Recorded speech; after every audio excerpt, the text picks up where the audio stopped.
প্রিয় যারা ভিডিওটা দেখছেন, আমরা অনেক সময় খুব গুরুত্বপূর্ণ কথা বলবো, সেটা হলো যে আপনারা যে শুক্রাণু টেস্টটা করেন, এই শুক্রাণু টেস্ট করার পরে রিপোর্টটা কি বুঝেন? শুক্রাণু টেস্টটা কেন করেন?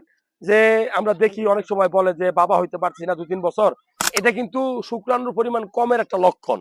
আপনার শরীরে যে আপনার শুক্রাণু কমতেছে বা তৈরি কম হয়, আচ্ছা শুক্রাণুটা কোথায় তৈরি হয় এটা তো অনেকে জানি না। আর জানার জন্য বলছি, আপনার যে অন্ডকোষ আছে, আমাদের পুরুষ অঙ্গের নিচে 2টা বিচি থাকে, যেটাকে আমরা টেস্টিস বলি ইংলিশের ভাষায়।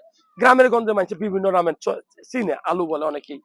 যাই হোক, শুক্রাণু তৈরি হয় মূলত অন্ডকোষে। এখন শুক্রাণু যদি আপনার তৈরি কম হয়, তাহলে একটা হিসাব, আর একটা হলো তৈরি হয় কিন্তু যেই লাইনে আসে, যেই পথে আসে সেটা ব্লক হলে অনেক সময় অ্যাবসেন্ট হয়ে যায়।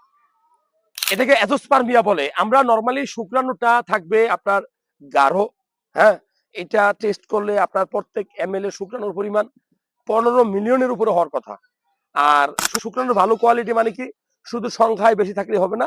এটা আপনার ধরেন যে আপনার এই নড়াচড়া করতে হবে, নড়াচড়া। এই যে আমি একটু নড়লাম, এই নড়াচড়া থাকতে হবে। অর্থাৎ শুক্রাণু আপনার আছে ধরেন 40 মিলিয়ন, কিন্তু আপনার নড়াচড়া করে বা মোটিলিটি 10%।